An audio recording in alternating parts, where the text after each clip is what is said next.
Okay. There we go. We are recording. We are broadcasting. We are live. We are live. Welcome to episode 32 of the Georgie and Patty Show. I'm Georgie. Hey, Patty. And we're super excited because it's Thursday and we have a very inspiring human guest. I wonder if we'll ever have a non-human guest, but anyway, today we still have humans. I'm thinking, that's just have a dog on. Literally, like these are the thoughts that go through my mind. Oh, I wonder. Okay, that just came out of my mouth. Whatever. Anyway, I know that two of the people in the audience would really like to interview my cat. One day we'll interview Jackson.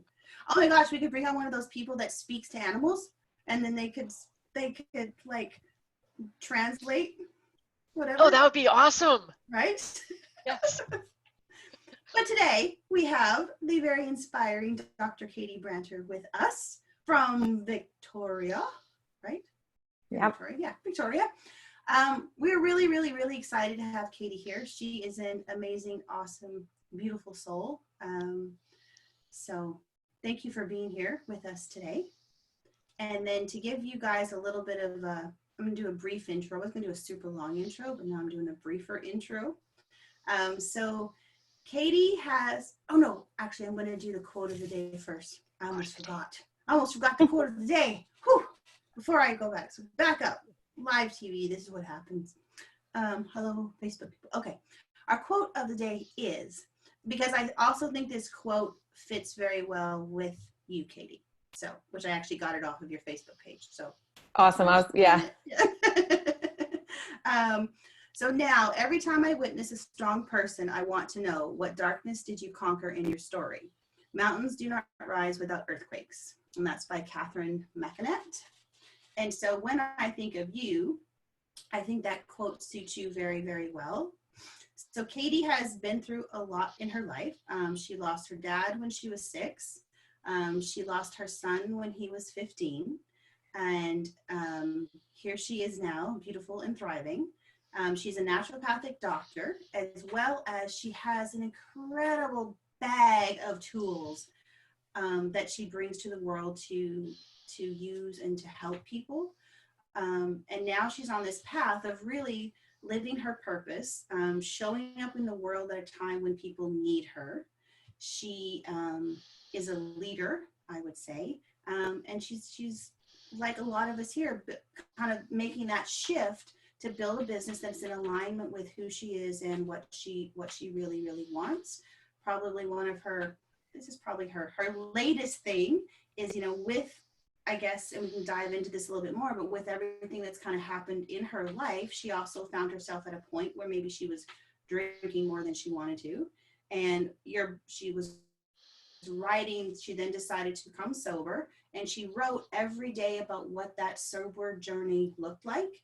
And now she's really passionate about helping other people be able to stay sober with what she's learned. And like I say, her amazing bag of tools.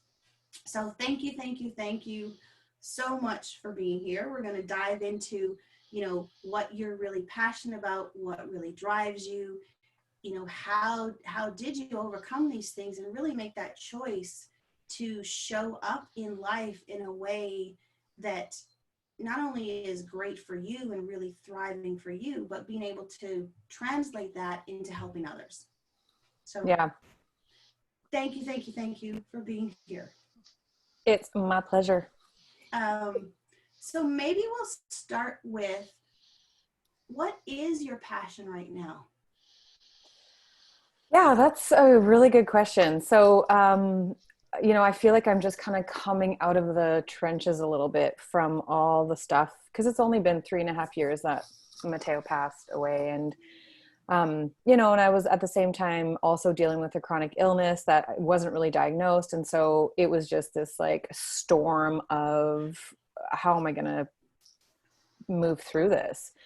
And so the last 3.5 years, I've done some really, really big, massive healing. And I think, Georgie, I think I told you this, but after Mateo passed away, because I was so ill and I was so devastated, I really had to ask myself, are you going to be here on this planet, or are you going to, you know, keep one foot out the door? And I actually, and I say this, but I've slept on it. I was like, I'm going to give myself the choice. Am I going to shut down, or am I going to show up? And, you know, I slept on it, and it sounds crazy, but it was a really hard decision. And because I just wanted to go to be with Mateo, but I have another daughter here, and I have a stepdaughter, and I have a husband, and I have this amazing family. And I thought, like, would Mateo want me to shut down? You know, no, of course he wouldn't. He would want me to show up. And so I made that choice. And so did it happen right away? No, I mean, you know, I shut down probably for another year, a little bit. You know, I woke up every day, and I didn't take any pills, you know, but I did drink my wine, and I ate my sugar, and I did, you know. So eventually my body kind of was like, you know, maybe it's time for you to actually show up for yourself, not everybody else around you. Because I think when I made that decision, I did make it for Aria, my daughter, who's now 6. She was 2.5 at the time.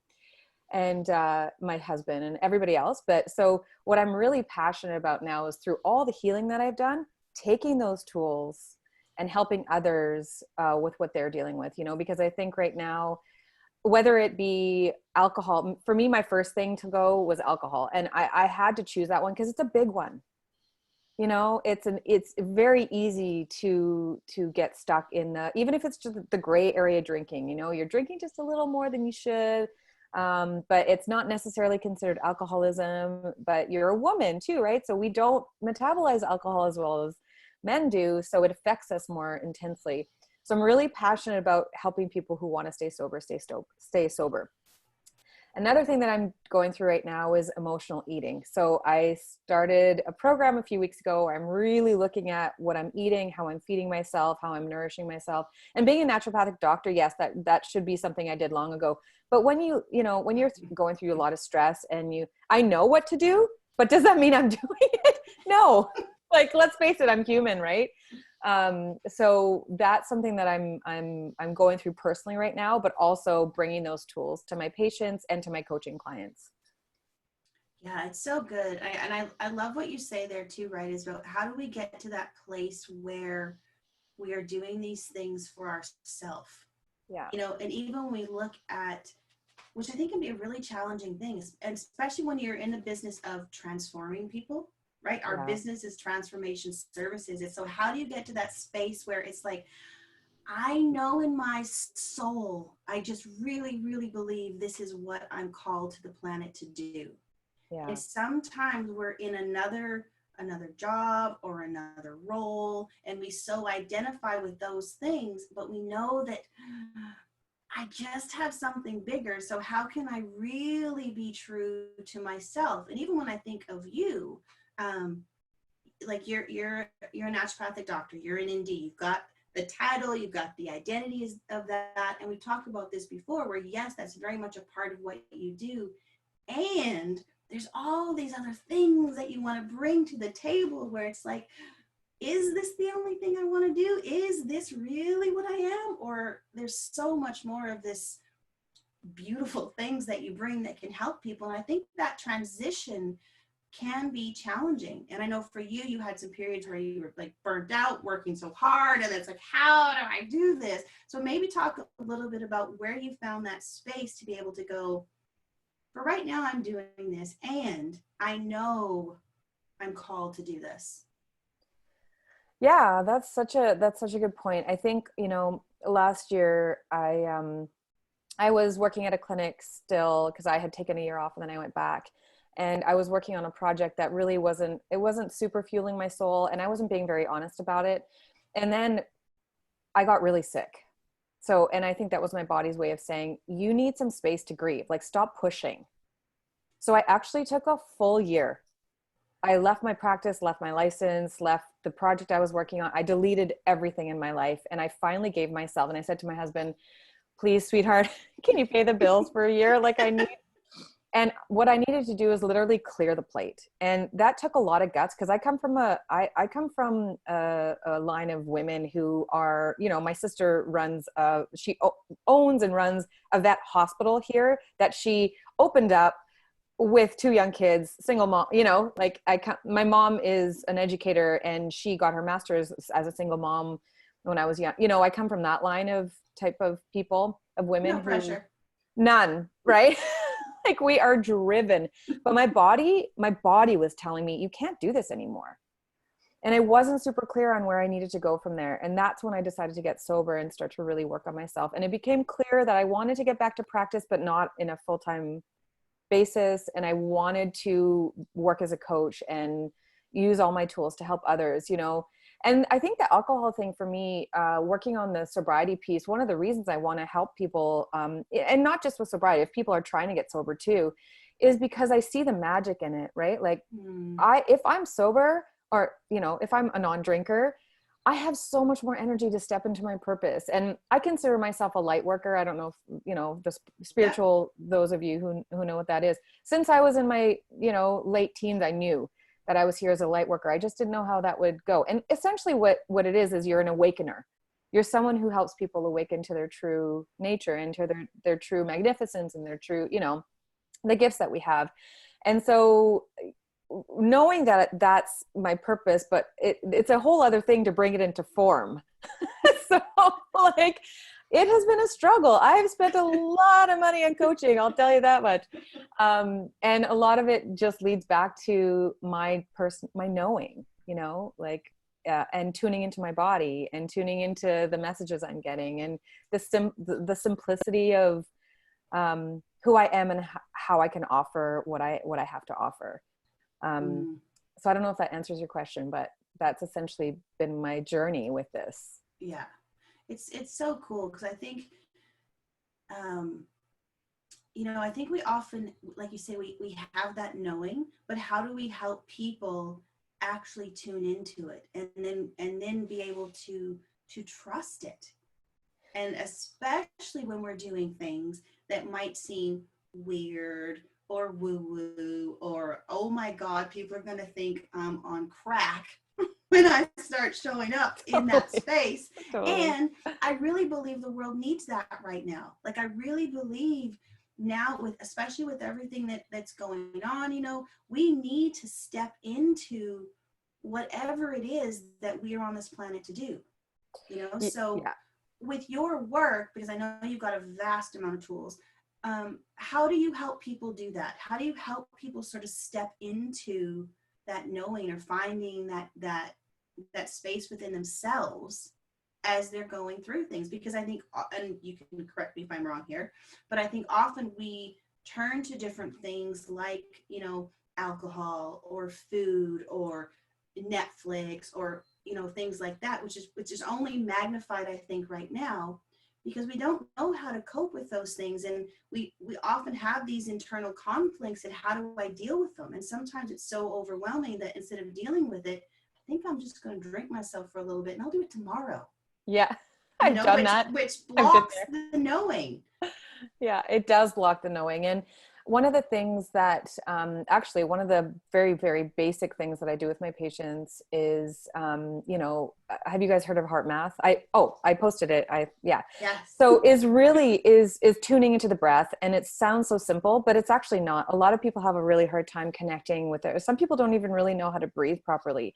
And so connecting in with the breath, and that's just, it's not even a tool, it's a lifestyle, you know, teaching them to do this on a consistent basis. Because we forget that we have, you know, it's sort of cliche and it's, you know, we have all the answers within. We actually do. It's just, we don't know how to tune in, where there's so many distractions and so many blocks, that a lot of the tools that I use are tools that help people to reconnect within. Because everything that we go through and everything that, I believe, so this is just my belief, that what we see on our outer world is always a reflection of our inner world. And so I help people come back within.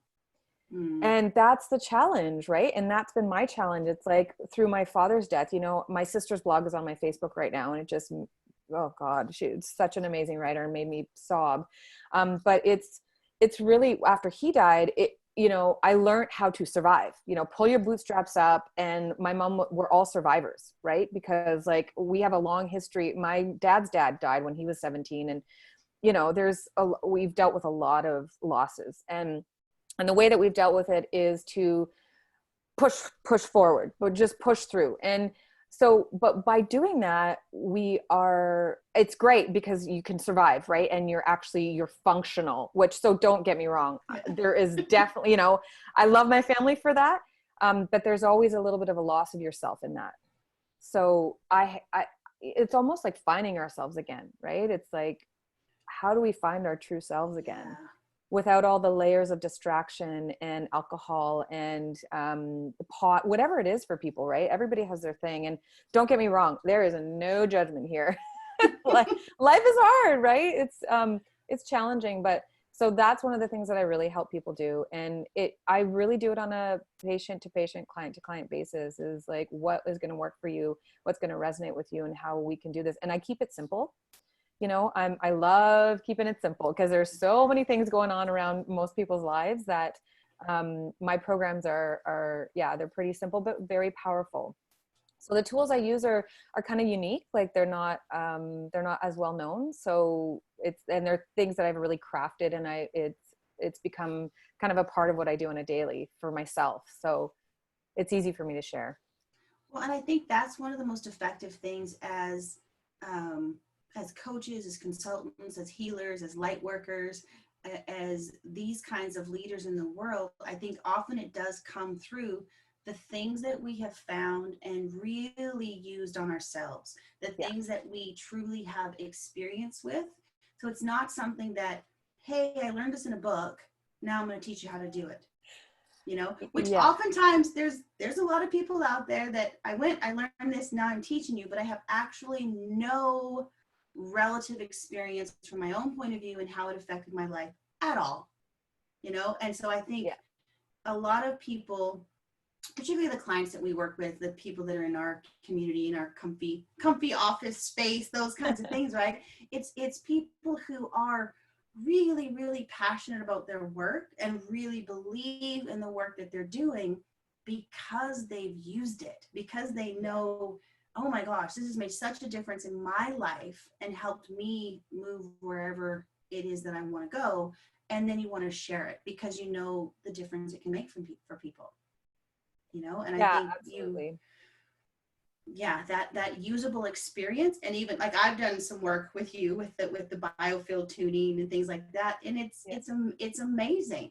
And it's because you use it, you're excited about it, and you're like, hey, this would be perfect. I'm like, okay, bring it, and it's really, really good, because you're right, it does help you to tune into, who am I? What am I really thinking? What am I really feeling? And when we can do that, I think it does give us the courage to be able to do the hard things, I think another just touching point on that just came up for me as you were speaking was, also a lot of the stuff that I do is creating this relationship with your body that a lot of us haven't been taught how to have, right? And our bodies tell us a lot, and a lot of the times we don't listen. And, we're all guilty of it. I mean, let's just face it, right? It's like, I'm going to feel crappy tomorrow, but I'm just going to have this right now, And one of the things that I help people do is really tune into the body space. Where are we holding things? How does it feel? What is the emotion related to that? And really tapping into that subconscious piece as well, which it helps so much because it helps you process some of the unprocessed emotions that are stuck in our body. So I think another thing that I do, is improve that relationship with the body. And how have you seen that help you as an entrepreneur? So as you're sort of transitioning into this new thing, how have you seen that help you now? Like, help me? Yeah. Oh God, like when you make decisions, you can feel if it feels right or not, because you're so much more attuned. And I can feel almost, and with foods and everything, all of that stuff. So the more I connect and tune in, the better I can make choices that are for my highest good. Right. And so that's huge for everything we do, right? It improves your intuition. And you can really tune in, to the people that you're working with, and to if it's a good fit or not with people. You start to get to know yourself in a way that is really powerful. for every decision you want to make in your life, right? So it's So been true. huge for me. So true. I often think about that, and I'm totally working on this. Like I'm like, we're not even gonna call it. I'm not even the novice level, but I like the theory of, you know, I love you. the healthier we are in our body, right? Then it does become kind of that energy channel for everything that we do. So when Yeah. we're more, and we've talked a lot about this, about like our energy space and the energy we're putting out into the world and how that affects those around us and even just our space. So I do believe that when I fuel this system with really great things, it's going to have an impact. It's going to serve me in a better way, Somehow, I mean, I still love the chips and the popcorn and the ice cream, so I'm not there yet. I'm in like novice mode, but it's coming. But I think being able to, which is another thing, and you can talk about this too. I'm totally making this all about all these cool things I'm learning, but I think it fits with what you do. Is this space of, because this has come up a lot for me in the last couple of weeks, is about self-love. How do I love myself? Because when I love myself, like truly, then I think that also it draws me to look at what are the things I'm doing? What are the things I'm putting in my body? Am I, is this wine really helping me? And if I truly deeply love myself, would I make this choice? And then how do I transition that space where, because we hear a lot about, love yourself, if you just loved yourself, which sounds so great. And how do we do that, right? And I realize it is super important in the things that we do. And I think that's also some of the work that you bring to the table, because when we do love ourselves with some of the, like, say, you have awesome tools for this, we can make those better choices. Yeah. Right? Yeah, it's a huge part of what I do and what I've always kind of done as a naturopath without even realizing that I was doing that, working with teenagers and working with not just women, men too, right? We all have that. And really my own journey has, when I'm 44 now, so I'm looking back at my life and starting to, and I'm not that old, but like I've been through a lot. And looking back on my life and the ways that I've treated myself, and I have some grief around that. And I'm sure a lot of people, when you start to open up, you're doing this opening, this awakening, you start to look at the way that things you've put in your body, the way you've treated yourself in relationships, whatever it may be, right? Or work relationships, anything. A lot of that is absolutely a reflection of how we feel about ourselves. It's really unfortunate that we're not teaching self-love or ways and tools to, and self-love is it can show up in a number of different ways. It doesn't mean being selfish necessarily, it's how you show up for yourself, really. But we really should be teaching these life skills in school, I think, because I think the more people really got to know themselves, the more peace we'd have in the world. Because I really truly believe all of this is very deep inner work. And love has a lot of different meanings. It's like, what does it mean when you love yourself? Well, it means that, to me, because I'm just going to, tell you my own journey. It means that I give myself the space to be who I am. I'm the kind of person who loves slow living. I don't even really, I've traveled my whole life, don't love it anymore. I don't want to travel anymore. It's not something that is a thing that I want. I want to live a very simple life. I want to do my work in the world. I want to show up for my daughter. I want to show up for, myself. I want to exercise well, stop the pushing. Those are the kinds of things that I used to do that were not the healthiest for me. And so by the end of the day, I'd want something to like calm my nerves. So those types of things, where you start to attune to your own rhythm. I think those kinds of things are self-love, where I'm being honest in all of my relationships about how I feel, and have the courage to express that and to express myself. And so that's what I see as self-love. And I help people cultivate that in the work that we do together. Yeah, I think that's so true. And I think that's why you fit in here too, right? Because we preach so much about this U-shaped business, that's showing up as who you are. Totally. And it are those pieces that make you you, is what allows you to stand out. It's what makes you different in the world, you know? And it sounds almost so counterintuitive and really silly when you say it out loud, that we have to be okay with being who we are, and we have to learn how to be ourselves in business, or right, like it just sounds so dumb when you think about it, like, well, how else would I be? And yet we spend so much time trying not to let the world know who we actually are. Let me just hide all these things that make me me, and I'm not really going to be true to me, because that's not okay. Which just, like I say, when you say it out loud, it sounds so crazy. But it shows up everywhere for so many people. Well, and I think now in the situation we're in now with COVID and people are in isolation and stuff, like I really believe it's a magnifying glass for what was going on in people's lives before this happened. And now that we're, you know, in more isolation and those kinds of things, it's really a great chance. Either you can kind of go within, like you say, and look at, oh, who am I? What really matters to me? Am I taking this opportunity to slow down? And maybe I'm going to make some changes. Maybe when we all comes out of this, I'm going to do things a bit differently. Yeah. And then sometimes I think that realization can also be really, really overwhelming for people. And now you're in a spot maybe without some support, and you're recognizing that I'm actually not happy with how I'm showing up. I'm not happy with this life that I've built. I want something different, and I don't know where the help is. I don't know what to do. And I'm in this little box with these people that I wish would just go away, even though I love them. Now I'm feeling bad about these people that I love, and I have all these conflicting things going on, and I don't know how to handle it. And I think when we hit that point of overwhelm and not knowing how to handle things, we go to what feels comfortable.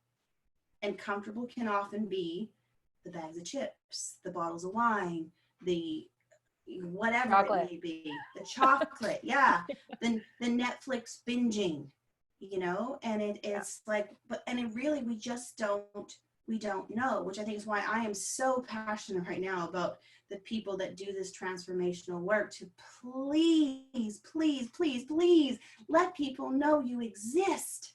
Like, please share your messages, please stand up, because people they're craving it and they don't know where to go.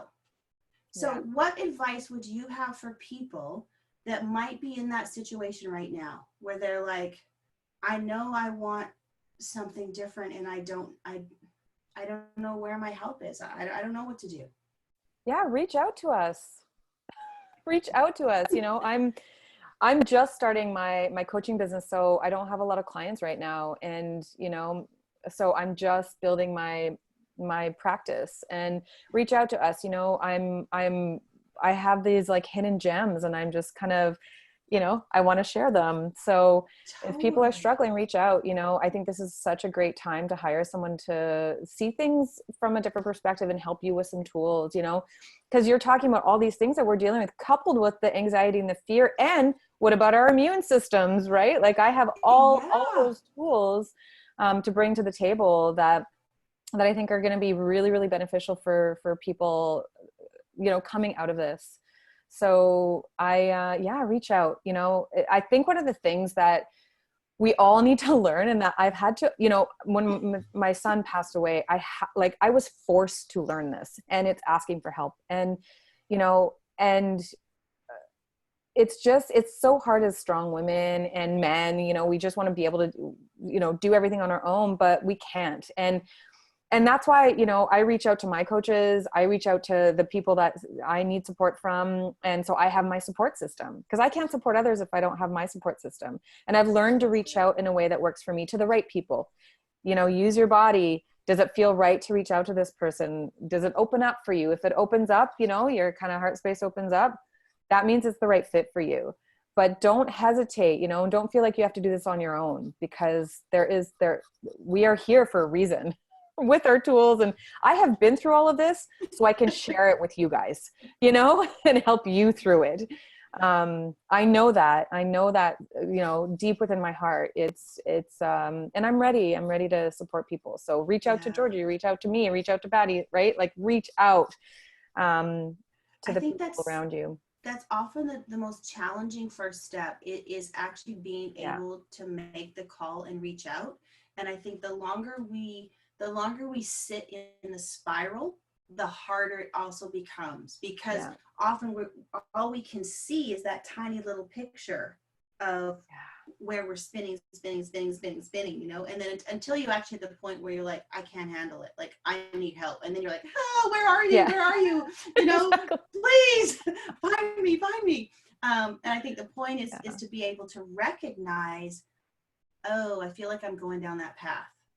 I feel like maybe I don't have everything I need to help me.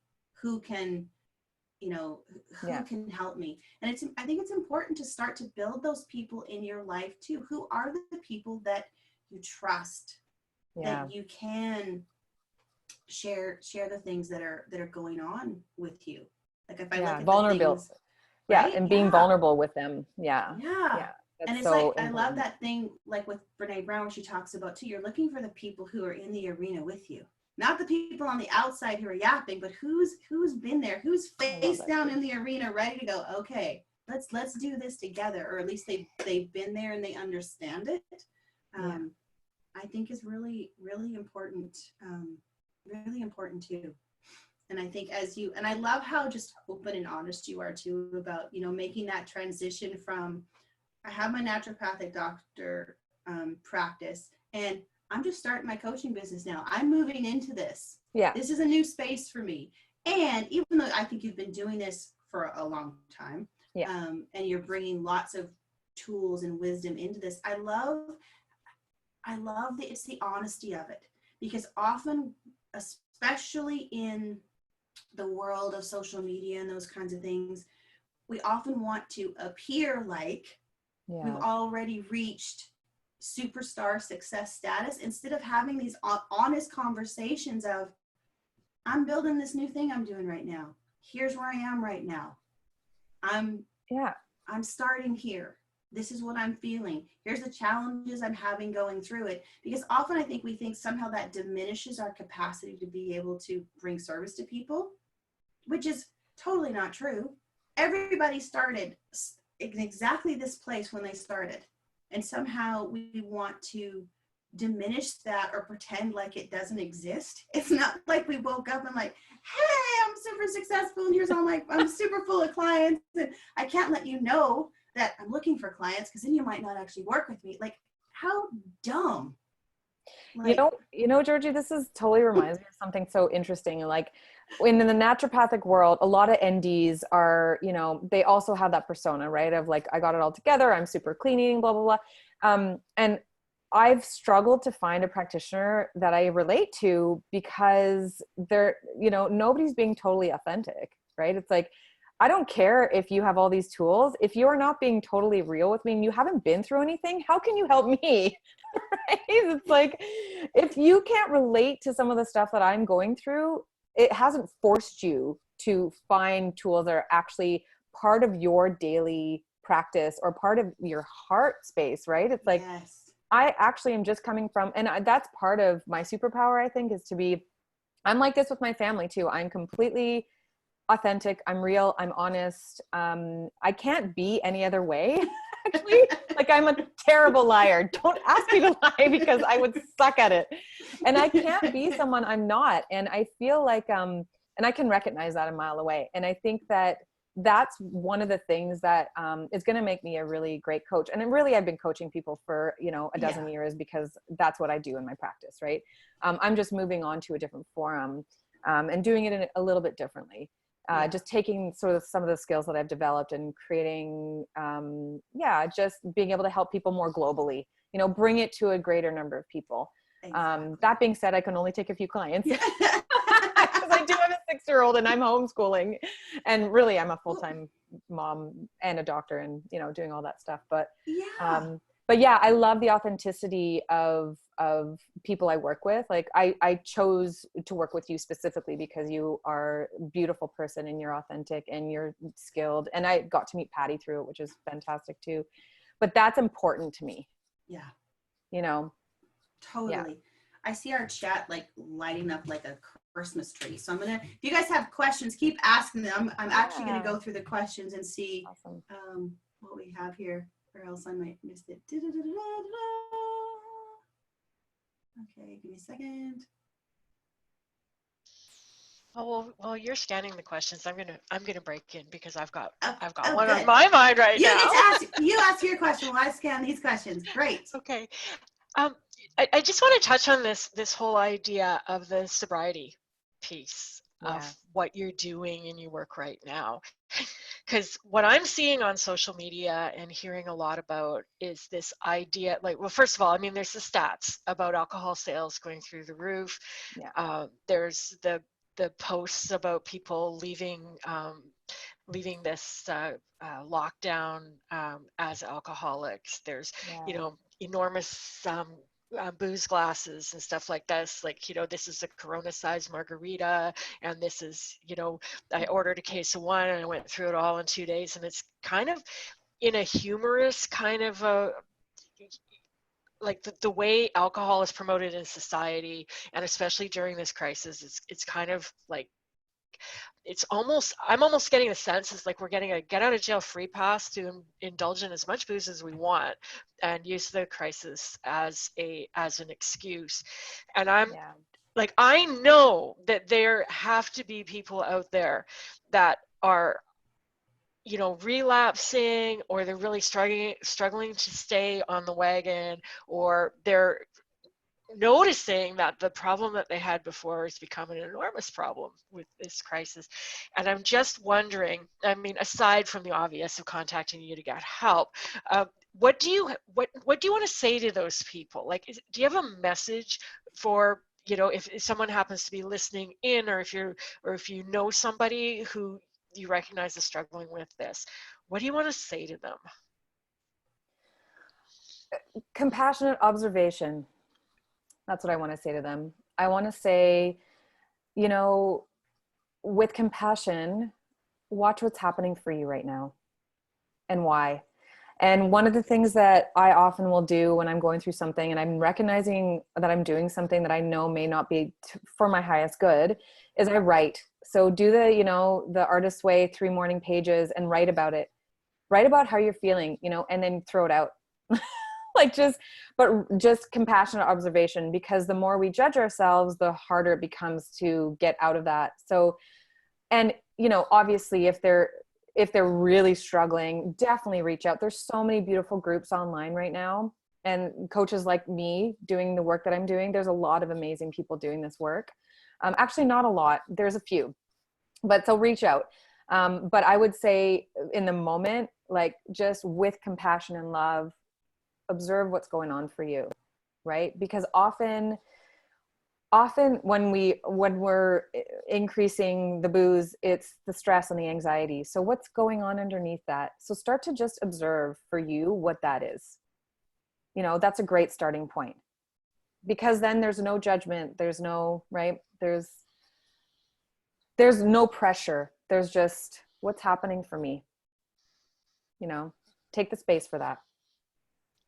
I have another question for you. Yes. Go for it, Patty. You need to talk too.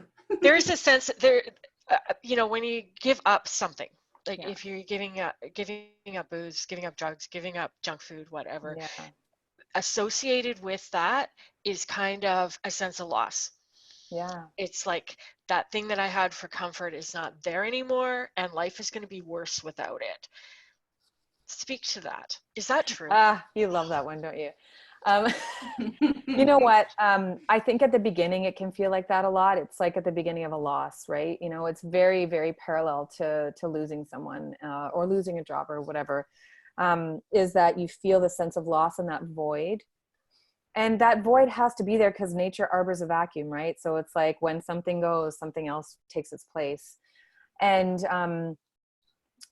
what I want to say to that is it doesn't last forever, right? And there's so many ways to find yourself within that and fill the space up with something like, you know, instead of having that sort of gray, cloudy feeling, you can fill it up with light, right? But it just takes a little bit of time, and it takes a little bit of connection with self, and it takes some tools.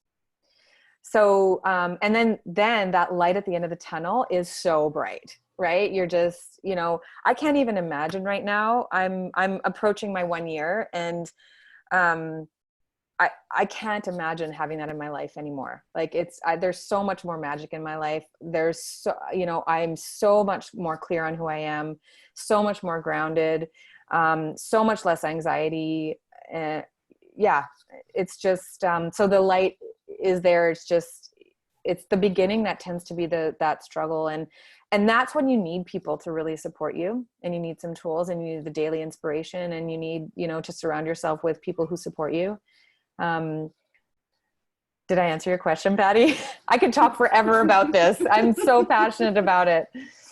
Well, I think this is one of the I think this is one of the things that kind of gets lost in the messaging sometimes around making change in your life, and in particular about, you know, giving up drinking, giving up some kind of an addictive kind of a substance or something like that, is that from that position of being in it, which I know, like, you know, you and I have talked about this. I'm just over a year sober myself, so I get this. It's like I get what this is like. And I remember being in that place of like, I don't want to give this thing up, because this thing it adds so much to my life. Now I see it very differently, but in that moment, like, it's almost like, are you freaking kidding me? I'm going to give up the booze now with all of this horrible stuff going on? I'm going to wait for things to get better first, right? But I think it's just so important to show that there is that light at the end of the tunnel. Like, it's a bright light. Everything gets so much better, right? Yeah, magic happens, right? Like, that's what I really feel like in my own life has happened, is just so much. And doesn't mean you don't have stressors, and, you know, no, of course not. Like, this is life, right? But you get to respond to it in such a healthier way, you know, and you find all these other things, these hobbies, and these, you know, like, I'm getting my guitar restringed. This guitar that's been sitting there for 11 years. I never would have done that hungover. I'm sorry, but, you know, it's like, I'm going to play some music and, you know, connect with the angels. I don't care. Like, that kind of stuff just never was, I wanted to do that, but it was so far, because I was so tired half the time. You know, I spent a lot of my days half functioning, and so it's like, and of course, you know, and learning to cope, right? Finding different ways to cope. And trust me, I have struggled with this. You know, I felt like I looked around at all the people in my life when I was in school, and all the people in my life, I was like, how the hell do they do it? Like, they seem like they're, you know, coping so well. Mind you, they hadn't been through all of the traumas that I had. You know, my brain had been changed at age 6. Like, you know, I don't even remember the 2 years after my father died. And then it just continued from there. And so it's like, I'm relearning how to cope with life with my natural rhythms. What a gift. Yeah. You know, what a gift. So good. A couple comments on Facebook. I don't want to experience a cookie void. I'm not ready yet. I hear you. Cookies are one of my favorite things, and I'm 1 week into no sugar, and I actually don't miss them yet, but so good. Thank you for being so vulnerable and real by sharing the challenges you have overcome in your life. We have a question in the chat here too, which you kind of talked about this, but I would like to hear a little bit more about Katie's approach to unresolved grief, unfinished grieving of losses in life. Oh, yeah, I am a professional at that. That is, oh man, I feel like, my approach. So I use similar tools, and, you know, it's about holding the container, the safe container for that processing of the grief. You know, clearly I'm still going through it, right? But the same tools that I would use to find ways to move through addiction I would use to help with the grief. I mean, that's such a big one, and people don't know how to do this. They don't know how to do it in a way that is true to themselves, because we haven't been taught, even the way that we deal with grief and loss is a lot of the times, the spiritual bypassing, and then just stay positive. And, you can't do that. Like, if we're going to heal, we have to feel. And I'm not saying get stuck in it, but there's tools that I use to help with this, because every addiction too, there's always unresolved grief, whether it be from a loss or from an experience. And so it's a big part of what I do. And and it's really on an individual basis. What have you gone through? What has your experience been? Where have you stored that in your body? So that's a big piece of what I do, is a lot of like that. The AFT that I'm telling you about, Georgie, that I use that a lot to help with unresolved grief. Yeah. So it's a big piece. And I think as naturopaths, we are kind of natural counselors. It's within our scope. I often will get people to have an integrative team. So they'll have their grief counselor, but then they'll work with me as well. It's important to have a team when there's that, right? But it's something that I use a lot, and nutritionally too, right? When we store things, especially grief, it affects the lungs. So what's happening with your breathing? What's happening with your lungs? Is there something going on there? Or we can store it in our hips, or, so helping people kind of move that out as they're ready. I think that's such a good point too, especially for people that have done, say, a lot of spiritual work or personal development work. Then when we do have something come up where we are experiencing maybe a deeper emotion, like something with loss, and it can be like, say, loss of many different kinds of loss. Doesn't have to be like the death of a person, but any kind of loss, we often feel like we're supposed to know how to fix this right now. I have all these tools, I've been taught all these things, I should just change my thinking and it'll be gone. Are you talking about me my first year? No, I'm just kidding. Oh my God. No, I'm talking about me. I'm talking about me. See, all of us. And literally I was like, 48 hours. This is so ridiculous. I only need 48 hours and I'm going to be back to good. Took me 6 months to get back to feeling functional, which and I was like, oh, because I think I'm like, I'll be good in 48 hours. It's so ridiculous. But it is part of that thing of, like you say, we've got to feel it to heal it and not stay stuck in it, and it's not like you're like, for 6 months or whatever, but it is there's a process to it, and you need those people that can help you. And even, I think it was probably only a few weeks ago where I was like, my hips are feeling pretty sore. And you're like, it's still stuck there. I'm like, I didn't think about that. I just thought, I needed to work out a little more. I needed to do this. And we often, as time goes by, we don't realize that these things are still stuck in ourselves, but we can be so hard on ourselves to thinking this is just going to be quick. And then when it isn't, we're like, what? I have all these tools. This is supposed to just happen. Like, what the heck? I think there's, and this is why I think it's so important for people going through grief and loss to go through their own rhythm, but that's not what we're taught with society and the people around us, is that everybody has their own natural grieving rhythm. So, and things will come up as, divine timing, right? In divine timing. So it's like, whatever's right for you is going to show up, and we have to almost meet it like it's a dance, right? It's the grief dance. And if we can dance with it and let it show up as it needs to, whether it be 1 year later, 6 months later, 3 months later, give it the respect that it needs to come through, because it's often a gift. And that whole thing, it's a gift, no, it also sucks. Like, let's just be real about this. Like, totally, losing stuff sucks. And and such a dumb saying. It's such a dumb saying. It's probably a gift. But it's true. Like, there are there are so many gifts that Mateo has given me, from the loss, and and would I have loved to have him here instead and not have those gifts in that way? Absolutely. Yes. I'm sorry, but absolutely, I'd way rather him be here and me learn it maybe over the course of 50 years instead of 3. But that's not the truth for me. That's, the reality is that is the reality. And so I think giving yourself permission to meet grief when it shows up,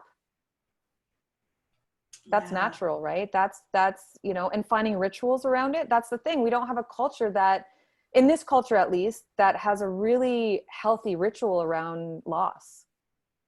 And that's something that I have created in my life because I have experienced so many loss, and I help my patients do the same or clients when they've experienced that. So, and it really takes the pressure off this need to be somewhere where you're not, right? Where you're so true. Yeah. Giving yourself permission.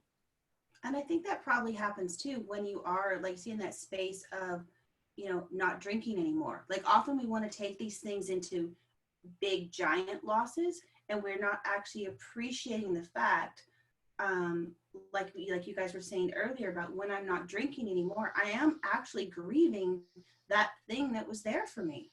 Yeah. And we're wine grief. It's real. It's wine grief. Are you kidding? It was so real. Like I remember going for dinners and people were drinking around me, and I knew that, like, I tried the year before to get sober. I was sober for like 6 months, and it would take me 20 minutes to go, oh, okay, it's okay. You're doing something, when I still saw the value in it, now there's not even any value attached to it. Like it's gone from my life. I don't even, but that's a real thing. It's a real thing. And, and then when you lose someone and then you don't even have that, and you're like, oh, shoot, now I have to deal with the raw emotion. How am I going to do that? Yeah. So those are the things that I've cultivated in my own personal life, because if I was going to survive and if I was going to be here, I had to find something, right? I had to find something that was healthy for me. So yeah. Totally. Here's a chat comment. For me, when my mother was dying of ALS, I did most of my grieving before she died. I was telling almost everyone I met that she was dying. When she died, I felt conflicted. Sad she had died, but glad she was no longer in pain. Totally. That makes, that is a natural feeling, meditation seems to help with grief. Absolutely.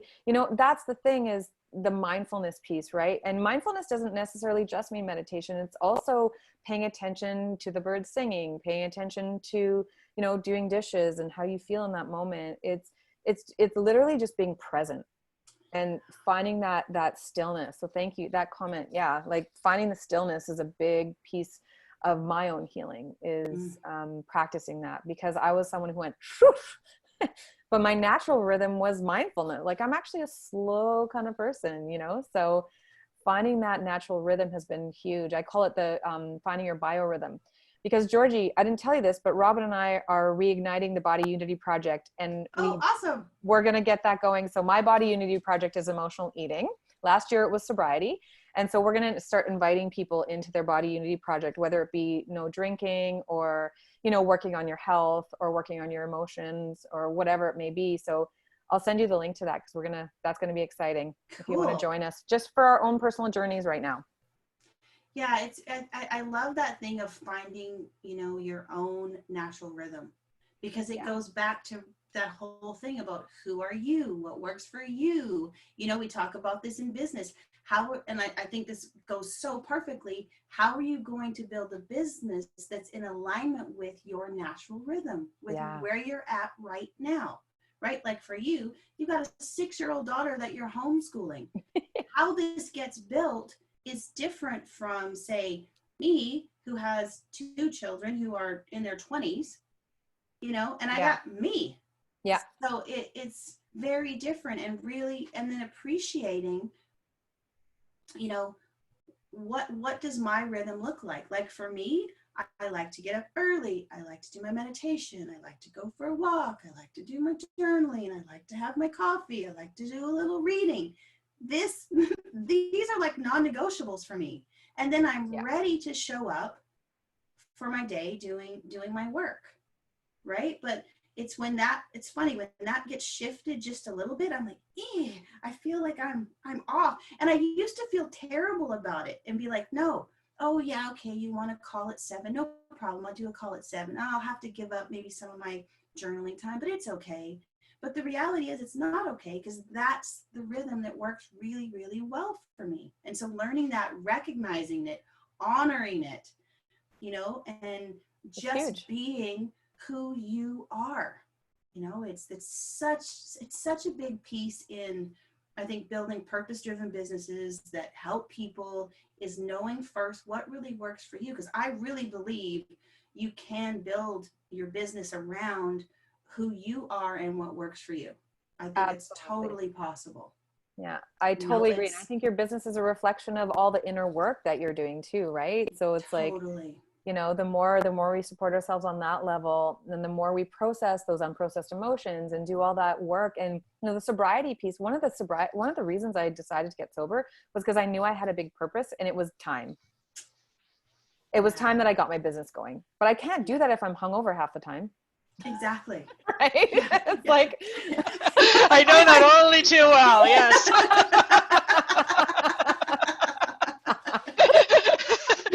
Similar motivation over here, right? Seriously, it's a good motivation, right? Because it's like totally then we get to help people, and we get to do it in a way that is healthy for us too. So exactly. Yeah. Okay, we have 3 minutes left. Any final questions that you have for Katie? And we will post how to get in touch with her, how to find her, how to reach out to her, how to connect with her. We will post all of those things.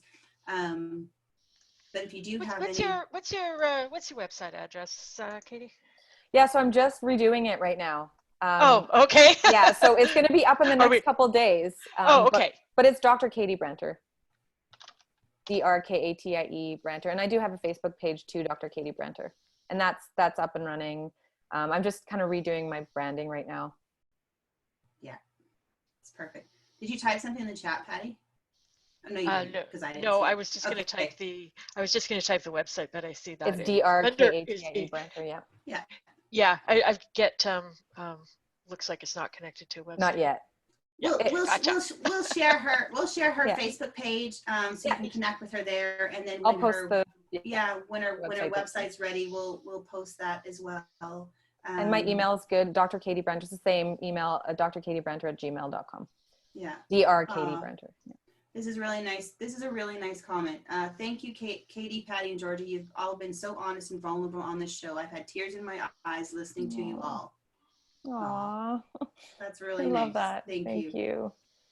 Yeah, and I think that's why we do this, honestly. Yeah. You know, I think we want to bring real conversations, real people to the real things that we face as human beings, and as human beings that are building these businesses to make a difference in the world. Like, how do we make this easier for us to show up and do this and talk about the stuff that gets in our way?